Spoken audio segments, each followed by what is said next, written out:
मैं दिल की अतः गहराइयों से मस्जिद के लिए ज़मीन डोनेट करने वाले और तामीर मस्जिद में हिस्सा लेने वाले और जुमला अहले मोहल्ला को, अहले गुलबर्गा शरीफ को मुबारकबाद पेश करता हूँ और दुआ करता हूँ कि अल्लाह ताला इस मस्जिद फैज़ान यूसुफ को बंदा नवाज गैसो दराज रहमतुल्लाह ताला अलैह के फयूज़ का चश्मा बनाए और जो मिशन बंदा नवाज गैसो दराज रहमतुल्लाह ताला अलैह का था, उस मिशन का काम यहाँ से फरोग पाए और लोग इस मस्जिद में आने के बाद जहाँ बंदगी रब से बारगाहे समदियत में नजराने अकीदत पेश करें, वहीं पर अपने दिल को तालीमात नबविया सल्लल्लाहु अलैहि वसल्लम से मुनव्वर व मुजल्ला फरमाएं। मस्जिद के हवाले से चंद जरूरी बातें मैं आपके गोश गुजार कर दूं। शोमीय किस्मत कि हमने हर चीज को फॉर्मेलिटी के तौर पर ले लिया, नतीजतन जो उसके फवाइद हमें नसीब होने चाहिए वो फवाइद नसीब नहीं हो रहे, मकसद से बिल्कुल बेखबर हैं। नमाज पढ़ करके बेहयाई कर रहे हैं, वजह यह है कि मकसद नमाज को हम नहीं याद रखे। रोजा रखने के बाद, माह रमजान गुजर जाने के बाद जिंदगी में कोई इनकलाब नहीं आ रहा, इसलिए कि रोजे के मकसद को हमने फरामोश कर दिया। हज करने के बाद जिंदगी में तब्दीली पैदा होनी चाहिए, वो नहीं हो पा रही। उसकी वजह भी यही है कि हज के मकसद को हमने फरामोश कर दिया। ऐसे ही अल्लाह के घर की अहमियत और अल्लाह के घर के मकाम और मर्तबे को और इसकी तामीर के मकसद को भी हमने फरामोश कर दिया। नतीजतन मस्जिद में जाकर के भी इंसान की रूह को इल्ला माशाअल्लाह तस्कीन की वो दौलत नसीब नहीं होती जिस दौलत का वो मुतमन्नी है। आइए मैं आपको मस्जिद के हवाले से थोड़ा सा समझाऊं। कुरान मुकद्दस में रब्बे कदीर जल्ल जलालहू ने फरमाया, इन्नमा यामुरु मसाजिद अल्लाह मन आमन बिल्लाहि वल यौमिल आखिर। अल्लाह के घरों को वही आबाद करते हैं जो साहिब ईमान हैं और यौम आखिरत पर जो ईमान रखते हैं।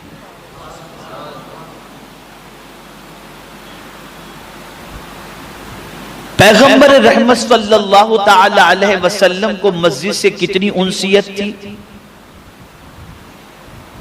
और रसूल गिरामी वक़ार सल्लल्लाहु अलैहि वसल्लम को मस्जिद से कितनी मोहब्बत थी, इसका अंदाजा आप इससे लगाएं कि मक्का मुकर्रमा में चूंकि मस्जिद हराम पहले से मौजूद थी और वहां सरकार सल्लल्लाहु अलैहि वसल्लम के ऐलान नबुव्वत के बाद के 13 साल जो गुजरे हैं वो निहायती आजमाइश और सख्त तरीन इम्तिहान से गुजरे हैं।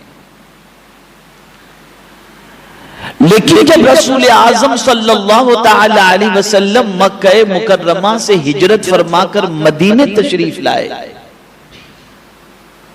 और क़ुबा जब सरकार पहुंचे सल्लल्लाहु अलैहि वसल्लम, तो पहले हुजूर ने अपना घर नहीं अल्लाह का घर तामीर फरमाया और उस घर के हवाले से कुरान ने फरमाया लमस्जिदुन उस्सिसा अला तक़वा मिन अव्वल यौमिन अहक़्क़ु अन तक़ूम फीही रिजालुन युहिब्बूना अन यतत्तहरू वल्लाहु युहिब्बुल मुत्तहिरीन। ये पहली मस्जिद मदीने में सरकार सल्लल्लाहु अलैहि वसल्लम ने मस्जिद क़ुबा के नाम से तामीर फरमाई। और आपको ये जानकर हैरत होगी कि उस मस्जिद की बुनियाद भी हुजूर सल्लल्लाहु अलैहि वसल्लम ने रखी, और ईंट और पत्थर और गारा और सब लेकर उसकी तामीर करने वाले जो लोग थे वो अल्लाह के इतने पसंदीदा लोग थे, अल्लाह के इतने मुकर्रब बंदे थे कि कुरान ने उनकी तारीफ बयान फरमाई और उनकी शान बयान फरमाई।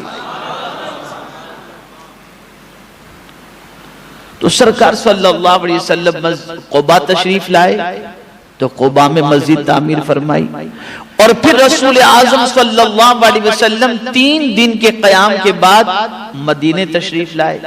क़ुबा मदीने मुनव्वरा उस जमाने में, आज तो मदीने मुनव्वरा ही में क़ुबा आ चुका है, उस जमाने में थोड़े से फासले पर महसूस किया जाता था। वहां से सरकार सल्लल्लाहु अलैहि वसल्लम मदीने आए, और जहां ऊंटनी बैठी वहां हुजूर सल्लल्लाहु अलैहि वसल्लम ने मस्जिद नबवी शरीफ की बुनियाद का प्लान बनाया है। तो यहां भी आकर सरकार सल्लल्लाहु अलैहि वसल्लम ने मस्जिद ही की बुनियाद रखी, और मिजाज दिया रसूल आज़म सल्लल्लाहु ताला अलैहि वसल्लम ने कि तुम जहां कहीं भी जाओ सबसे पहले अल्लाह के घर की फिक्र करो, तुम अल्लाह के घर को बनाओ, अल्लाह तुम्हारे लिए जन्नत में महल अता फरमा दे। ये मिजाज हुजूर सल्लल्लाहु अलैहि वसल्लम ने अता फरमाया। मेरे प्यारे आका सल्लल्लाहु ताला अलैहि वसल्लम के प्यारे दीवानों, अल्लाह ने मस्जिद को यूं तो अगर देखा जाए तो सारी कायनात का खालिक अल्लाह है। अल्लाह खालिक कुल्ली शै, हर चीज का पैदा करने वाला अल्लाह है। जमीन और आसमान कोई चीज ऐसी नहीं जिसका खालिक वो न हो, लेकिन चंद चीजें ऐसी हैं जिसकी तरफ अल्लाह ने अपने आप को मंसूब किया। जैसे हुजूर सल्लल्लाहु अलैहि वसल्लम के हवाले से फला व रब्बिका, तेरे रब की कसम, मैं रब तो सबका हूं मेरे महबूब, लेकिन तेरा रब होना, तेरा रब होना है, तो तेरे रब की कसम फरमाया। ऐसी ही मस्जिद को भी अल्लाह अज़्ज़ व जल्ल ने अपनी तरफ मंसूब फरमाया कि ये अल्लाह का घर है, वो घर से बेनियाज है, वो घर से पाक है, लेकिन फिर भी मस्जिद को अपना घर बता करके परवरदिगार जल्ल जलालहू ने मस्जिद की निस्बत अपनी तरफ करके परवरदिगार जल्ल जलालहू ने यह वाज़े फरमा दिया कि ये मेरा घर है, और जो मेरे घर आता है मैं उसकी मेहमानी किया करता हूं, मैं उसकी मेहमानी किया करता हूं। रसूल गिरामी वक़ार सल्लल्लाहु ताला अलैहि वसल्लम के प्यारे दीवानों, बहुत गौर से आप जिस आये करीमा की तिलावत का मैंने शर्फ हासिल किया उससे मुताल्लिक समाअत फरमाएं। ईमान की कुछ निशानियां हैं, मोमिन की कुछ निशानियां जिससे मोमिन पहचाना जाता है। हमारा आपका अपने आप को मोमिन कहना ये फिर भी अपने आप का कहना होगा, लेकिन कुरान ने जो मोमिन की अलामत बताई है, अगर वो अलामत हमारी जिंदगी में पाई जाती है तो दुनिया कुछ भी कहे, कुरान की रोशनी में हम मोमिन कहलाएंगे। तो अब कुरान ने क्या कहा, जिस तरीके से कुरान ने एक मकाम पर फरमाया मोमिन के हवाले से, इन्नमल मुमिनून इख्वा, सारे मोमिन आपस में भाई भाई हैं। ऐसे ही परवरदिगार जल्ल जलालहू ने मोमिन को एक जगह उजागर किया कि मोमिन कौन है। इन्नमल मुमिनून अल्लज़ीना इज़ा ज़ुकिरल्लाह वजिलत क़ुलूबुहुम व इज़ा तुलियत अलैहिम आयातुहु ज़ादतहुम ईमाना। मोमिन वही है कि जब उसके सामने अल्लाह याद किया जाए तो उसका दिल लरजने लगता है। ये मोमिन को उजागर किया। ऐसे ही अल्लाह ने इरशाद फरमाया, इन्नमा यामुरु मसाजिदल्लाह मन आमन बिल्लाहि वल यौमिल आखिर। अल्लाहु अकबर। मोमिन की एक पहचान ये भी बताई कि मोमिन वही है अल्लाह पर और यौम आखिरत पर ईमान लाने वाला क्या करता है, उसकी शान कुरान बयान करता है कि वो अल्लाह के घरों को आबाद करता है, अल्लाह के घरों को आबाद करता है। मोमिन की पोजीशन ये होती है कि मोमिन अल्लाह के घर को वीरान नहीं करता, अल्लाह के घर को आबाद करता है। अब ये आये करीमा का शान नुज़ूल क्या है? तो मेरे प्यारे आका सल्लल्लाहु ताला अलैहि वसल्लम के प्यारे दीवानों, ग़ज़वा बद्र के अंदर रसूल आज़म सल्लल्लाहु अलैहि वसल्लम के चचा हजरत अब्बास, जो अभी आगोश इस्लाम में कदम नहीं रखे थे और कुफ़ारे कुरैश की तरफ से मैदान बद्र में वो आए थे, गिरफ्तार कर लिए गए। और जब हजरत अब्बास को गिरफ्तार कर लिया गया, चूंकि अभी वो इस्लाम कबूल नहीं किए थे, और गिरफ्तार करके जब रसूल आज़म सल्लल्लाहु ताला अलैहि वसल्लम की बारगाह में उनको पेश किया गया, उस वक्त सहाबाए किराम अलैहिमुर रिदवान ने हजरत अब्बास को बहुत सख्त सुस्त कहा। किसी ने कुछ कहा, किसी ने कुछ कहा, किसी ने कुछ कहा, लेकिन सबसे सख्त लबो लहजा अगर किसी का था तो वो मौला अली करमल्लाहु ताला वजहुल करीम का था। मौला अली ने हजरत अब्बास से यूं कहा, आप हुजूर सल्लल्लाहु अलैहि वसल्लम के चचा हो, आपको सरकार की कराबतदारी का भी कोई ख्याल नहीं? आपने इनका बचपना देखा है, इनकी जवानी देखी है, इनकी जिंदगी देखी है, क्या कोई लफ्ज उनकी ज़बान से कभी झूठ निकला है? आप इनके मुकाबले में जंग करने के लिए आए, आप इनसे लड़ने के लिए आए। आप जानते हैं कि जमीन पर सबसे सच्चा और अच्छा इंसान और रसूल इनके अलावा कोई दूसरा नहीं, फिर भी आपको रिश्तेदारी का भी कोई ख्याल नहीं। तो उस वक्त हजरत अब्बास, जो अभी इस्लाम कबूल नहीं किए थे, उन्होंने मौला अली से कहा कि आप लोगों को क्या हमारी सारी बुराइयां ही नजर आती हैं, हम में कोई अच्छाई आपको नजर नहीं आती? तो मौला अली को हैरत हुई। उन्होंने कहा, आप लोगों में क्या अच्छाई? तो उन्होंने कहा कि हम मस्जिद हराम को आबाद करते हैं, हम हाजियों को पानी पिलाते हैं। ये काम उन्होंने बताए। अब आबाद करना क्या था, गौर से सुनिएगा, इसलिए कि आपको फिक्र मस्जिद की समझ में आएगी। हजरत अब्बास जो अभी आगोश इस्लाम में कदम नहीं रखे थे, उन्होंने मौला अली से कहा कि मस्जिद हराम हम आबाद करते हैं। आबाद किस तरीके से करते थे? तो वहां मस्जिद हराम के अंदर ओटे बने हुए थे, वहां लोग बैठते थे और बैठ करके गपशप करते थे। इसी को हजरत अब्बास ने कहा कि हम आबाद करते हैं।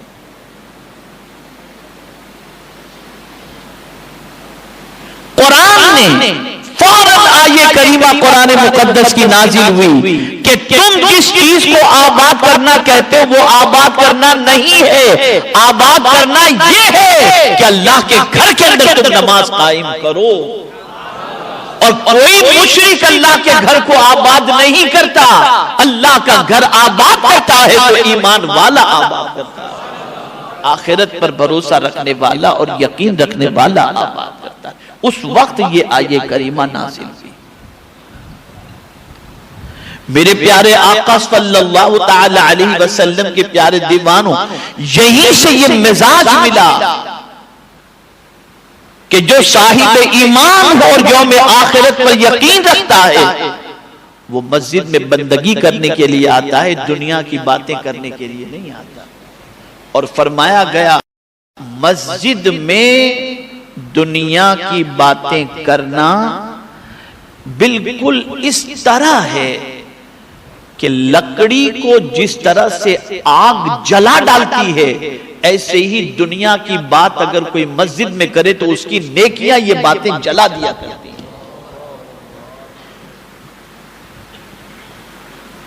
सारी नेकियां जल करके राख हो जाती हैं। और यहां ये बात भी बता दूं, मस्जिद कोई गिरा नहीं सकता। मस्जिद न कोई ढा सकता है, न कोई गिरा सकता है। ये जो है ना, ये तो दीवारें हैं मस्जिद की। मस्जिद का मानी क्या होता है? सजदे की जगह। क्या होता है? ये जमीन कौन गिराएगा? ये सजदे की जगह है। ये सजदे की जगह है ना। और मेरे प्यारे आका सल्लल्लाहु ताला अलैहि वसल्लम के प्यारे दीवानों, हम नमाज के अंदर रुकू भी करते हैं, कयाम भी करते हैं, कायदा भी करते हैं, कौमा भी करते हैं, लेकिन अल्लाह ने इसका नाम न मकाम रखा, न मरका रखा, नहीं रखा, बल्कि अल्लाह ने इसका नाम मस्जिद रखा, सजदे की जगह। इसके मुराद ये है कि बंदा जब भी चाहे कि वो खुदा से करीब हो जाए, वो सजदे में चला जाए, वो अल्लाह से करीब हो जाएगा।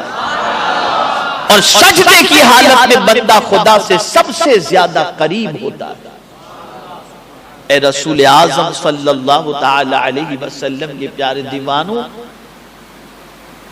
मस्जिद की ताजीम का हुक्म भी कुरान में मौजूद है। और क्या करना चाहिए मस्जिद के अंदर, यह भी कुरान में मौजूद है। फी बुयूतिन अदीनल्लाह अन तुरफा व युज़कर फीहा अस्मुहु युसब्बिहु लहु फीहा बिलगुदुव्वि वल आसाल औ कमा क़ाल। अल्लाह के घरों की ताजीम करो और उसमें अल्लाह का नाम लो, अल्लाह का जिक्र करो। और मेरे प्यारे आका सल्लल्लाहु ताला अलैहि वसल्लम के प्यारे दीवानों, और ये नहीं कि थोड़ी देर के लिए जिक्र करो और बाद में जिक्र न करो, नहीं, बल्कि सुबह भी उसकी तस्बीह बयान करो और शाम भी उसकी तस्बीह बयान करो। और जिस शख्स का दिल मस्जिद में लगा हो और जिस शख्स को मस्जिद से मोहब्बत हो, आकाए करीम रऊफ रहीम अलैहि तहिय्यतु व तस्लीम इरशाद फरमाते हैं कि 7 किस्म के लोग ऐसे हैं जिन्हें अल्लाह कल बरोज़ क़यामत अर्श के साए में जगह अता फरमाएगा। और ये बात याद रखें, क़यामत जब कायम होगी ना, तो ये जमीन जो है ना, इस पे अभी आपको पहाड़ भी नजर आते हैं, ऊंची नीची भी नजर आती है, लेकिन ये बिल्कुल रोटी की तरह एकदम प्लेन हो जाएगी ये जमीन। और कोई दरख्त, कोई दीवार, कोई साया, कुछ भी नहीं होगा। और हदीस शरीफ के अंदर है कि बंदा अपने पसीने में गर्दन तक डूब रहा होगा, गर्मी इतनी शदीद होगी कि साए के तलाश करने के लिए बंदा तलाश करता होगा, लेकिन उसे कोई साया नहीं मिलेगा। लेकिन ऐसे में हुजूर फरमाते हैं सल्लल्लाहु अलैहि वसल्लम, 7 खुश नसीब ऐसे हैं जिन्हें अल्लाह कल बरोज़े क़यामत अर्श का साया नसीब फरमाएगा। उनमें से एक कौन है? वक़ल्बुहु मुअल्लक़ुन फिल मस्जिद हत्ता यरजिअ। उसका दिल, यानी उस बंदे को अल्लाह अर्श के साए में जगह अता फरमाएगा जिसका दिल मस्जिद से मुअल्लक हो, यानी नमाज पढ़ करके निकला, लगा तिजारत में है और इंतजार कर रहा है कि कब अजान हो और मैं फिर से मस्जिद में चला जाऊं। ऐसे बंदे को अल्लाह अज़्ज़ व जल्ल कल अर्श के साए में जगह अता फरमाएगा। ये रसूल आज़म सल्लल्लाहु अलैहि वसल्लम का इरशाद है। एक और मकाम पर हुजूर सल्लल्लाहु अलैहि वसल्लम ने फरमाया, वल माशी इलल मसाजिद फी ज़ुलम, तारीकी में मस्जिद की तरफ पैदल जाने वाला, अंधेरे में जो मस्जिद की तरफ पैदल जाता है, सरकार सल्लल्लाहु अलैहि वसल्लम फरमाते अल्लाह उसे भी कल बरोज़े क़यामत अर्श के साए में जगह अता फरमाए। एक सहाबी जिनका घर मस्जिद से काफी डिस्टेंस पर था और मस्जिद के करीब, मस्जिद नबवी के करीब जो है एक जगह मिल रही थी, उन्होंने सोचा कि मैं वो मकान बेच करके मस्जिद नबवी शरीफ के करीब आ जाऊं। सरकार सल्लल्लाहु अलैहि वसल्लम को इत्तला मिली, इरशाद फरमाया न बेचो, तुम जितने दूर से जितना कदम चल करके आओगे उतनी नेकियां तुम्हें ज्यादा नसीब हो जाएंगी। हुजूर का इरशाद। जो करीब थे और करीब जिनका घर था उनको आना चाहिए, वो तो आते ही थे, लेकिन सहाबा की सोच देखिए कि वो मस्जिद से करीब घर तलाश करते थे, जगह तलाश करते थे ताकि ज्यादा से ज्यादा मस्जिद में उनकी आमदोरफ्त होती रहे। मेरे प्यारे आका सल्लल्लाहु ताला अलैहि वसल्लम के प्यारे दीवानों, मस्जिद का मामला ये भी है कि आप मस्जिद में आए तो आपका दिल भी साफ होना चाहिए और आपका बदन भी साफ और आपके कपड़े भी साफ होने चाहिए।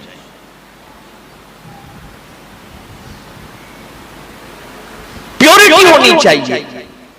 वाक़ीमू वुजूहकुम इंद कुल्ली मस्जिद वदऊहु मुखलिसीन लहुद्दीन। आपकी नीयत पाक हो, आप अल्लाह के घर की तरफ जब चेहरा करो तो उसको पुकारो और दिल से पुकारो। आपकी नीयत बिल्कुल साफ सुथरी होनी चाहिए और उस साफ सुथरी नीयत से उसको पुकारो। लेकिन साथ ही साथ ये नहीं कि आप मन के उजले हो और कपड़े आपके गंदे हों। शादी बियाह में अच्छे कपड़े पहन के जाओ, मस्जिद में जो भी कपड़ा फटा पुराना है पहन के चले जाओ, नहीं। कुरान कहता है खुजू ज़ीनतकुम इंद कुल्ली मस्जिद।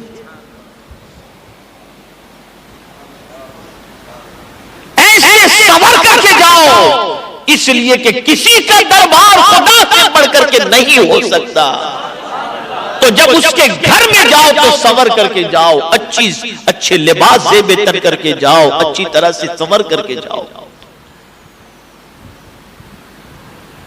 हुजूर मुफ्ती आज़म हिंद अलैहि रहमत व रिज़वान को मैंने देखा है, वो जब नमाज के लिए निकलते तो दूल्हे की तरह संवर करके निकला था। वो अपने अमामे को अच्छी तरह से देखते थे, अपने लिबास को देखते थे और इस तरीके से निकलते थे। और मैंने हुजूर मुजाहिद मिल्लत अलैहि रहमा को भी देखा है, उन पर मुकद्दमा हुआ और जब वो कोर्ट में जाने के लिए उनको जाने का मामला हुआ तो किसी शागिर्द ने कहा कि हुजूर आप पायजामा पहन लीजिए, कोर्ट में तहबत पहनकर कैसे जाएंगे? तो जवाब में वो कहते हैं मेरे रब के घर से बढ़कर किसी का घर नहीं, जब उसके घर में तहबत पहन करके जाता हूं तो कोर्ट में मुझे पायजामे की क्या जरूरत है। ये सोच थी। और इसी आयत की तफसीर के अंदर खुज़ू ज़ीनतकुम इंद कुल्ली मस्जिद की तफसीर में फरमाया गया फर्श अच्छा बनाओ, दीवारें अच्छी बनाओ, खुशबू मस्जिद के अंदर लगाओ। बल्कि फारूक आज़म रज़ियल्लाहु ताला अन्हु का मामूल था यौम जुमा को नमाज से पहले मस्जिद के अंदर खुशबू की धूनी दिया करते थे। यह आपका मामूल था। और सुन लो, रोशनी के हवाले से भी तफसीर में फरमाया गया कि मस्जिद को जीनत दो रोशनी के जरिए भी।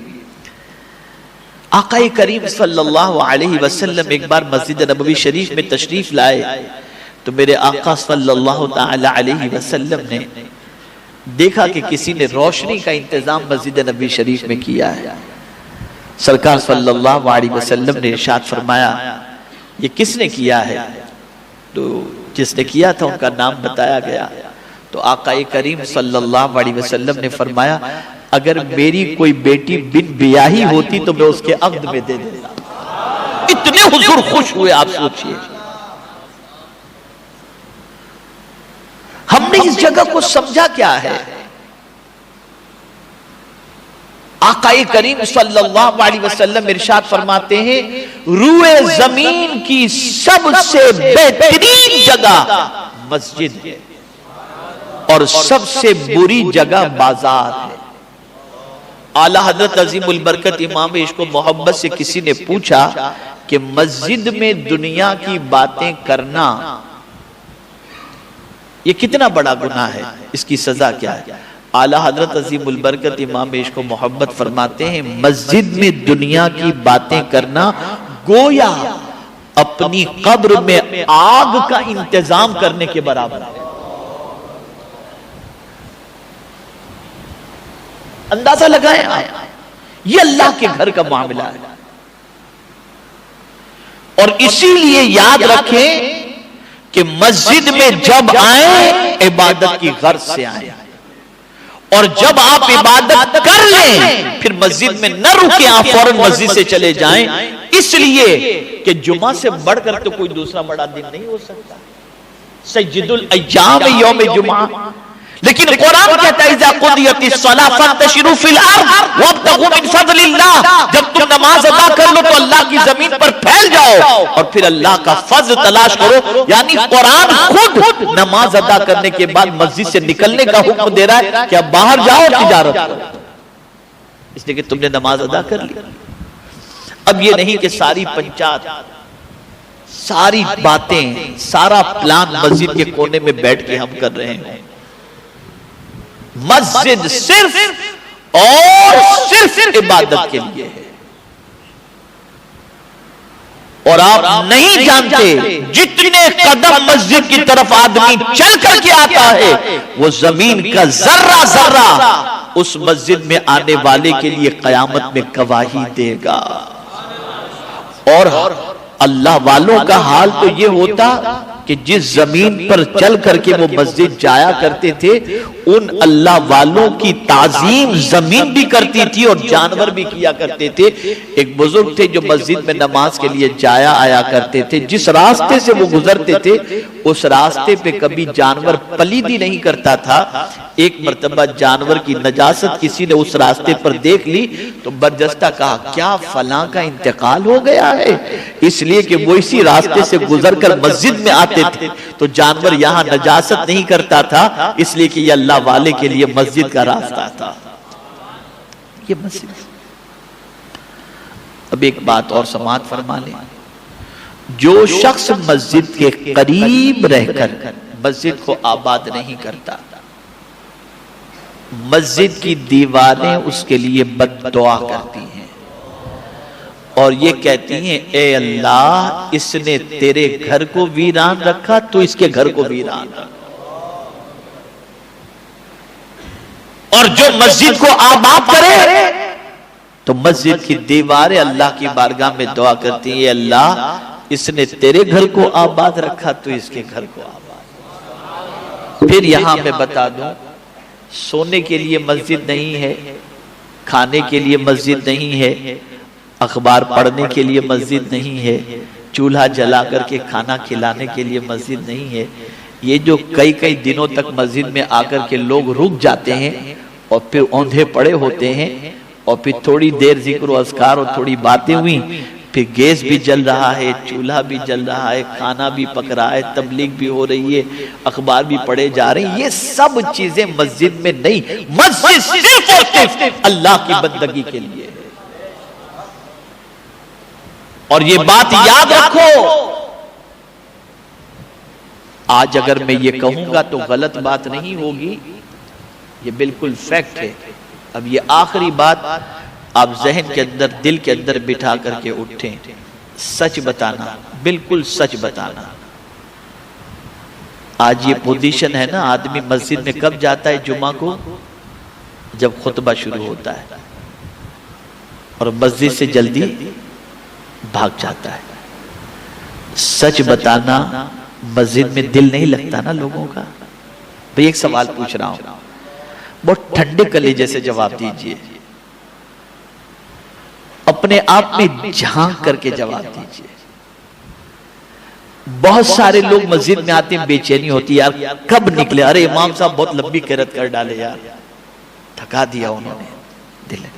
मस्जिद में बैठे जल्दी से भागने की फिक्र, और बाहर निकलकर 1 घंटे तक खड़े रहकर गुफ्तगू करेंगे, उन्हें कुछ नहीं होगा। बताइए ये जो मैं कह रहा हूं ये सच है या गलत है? जवाब दें आप। ये भी एक ईमान का थर्मामीटर है। जिसका दिल मस्जिद में न लगता हो उसका ईमान सबसे कमजोर है। सैयदना सिद्दीक अकबर रज़ी अल्लाह ताला अन्हु फरमाते हैं, मस्जिद में उसका दिल लगता है जिसका ईमान मजबूत हो, और मस्जिद में उसको बेचैनी होती है जिसका ईमान कमजोर हो। आज जन्नत में दिल नहीं लगता। मस्जिद तो रुए जमीन की जन्नत है ना, रुए जमीन की जन्नत। हुजूर सल्लल्लाहु अलैहि वसल्लम ने फरमाया कि रुए जमीन की जन्नत मस्जिद है, लेकिन आज मुसलमानों का दिल मस्जिद में नहीं लग रहा। तो मस्जिद में दिल का न लगना ये ईमान की कमजोरी की अलामत है। तो मेरे प्यारे आका सल्लल्लाहु ताला अलैहि वसल्लम के प्यारे दीवानों, अल्लाह के घर को आबाद करो सजदों के जरिए, तिलावत के जरिए। अल्लाह के घर को आबाद वही करता है जो साहिब ईमान हो, यौम आखिरत पर जिसका यकीन हो। और मेरे प्यारे आका सल्लल्लाहु अलैहि वसल्लम के प्यारे दीवानों, जिसको कल बरोज़े क़यामत अर्श के साए में जगह दरकार हो, वो अल्लाह के घर से मोहब्बत भी करता है और अल्लाह के घर में आना जाना अपनी आदत बनाता है। और सुन लो, आकाए करीम सल्लल्लाहु अलैहि वसल्लम ने फरमाया, जो शख्स मस्जिद में आने जाने का पाबंद हो उसके ईमान की गवाही दे दो, उसके ईमान की गवाही दे दो। तो मेरे प्यारे आका सल्लल्लाहु अलैहि वसल्लम के प्यारे दीवानों, अल्लाह के घर से मोहब्बत करो। बहुत बड़ा काम इस मस्जिद को कायम करने में और कायम करके हमारे फैदान यूसुफ के नाम से जो जनाब मरहूम यूसुफ साहब हैं, उनके बच्चों ने जमीन वगैरह दी और तामीर वगैरह हुई। बहुत बड़ा काम हुआ है, बहुत बड़ा काम। अब आप देखें ना, सिद्दीक अकबर रज़ी अल्लाह ताला अन्हु को हर सजदे का सवाब मिल रहा है। मस्जिद नबवी शरीफ में जितने भी होते हैं, सिद्दीक अकबर रज़ी अल्लाह ताला अन्हु को उसका सवाब मिल रहा है। इसलिए मिल रहा है कि मस्जिद नबवी शरीफ की वो जमीन 2 यतीम बच्चों से खरीद कर उन्होंने वक्फ की थी। तो जितने सजदे होंगे उसका सवाब उनको मिलेगा। अब यहां भी जितने सजदे होंगे जमीन देने वाले को अल्लाह सवाब अता फरमाएगा।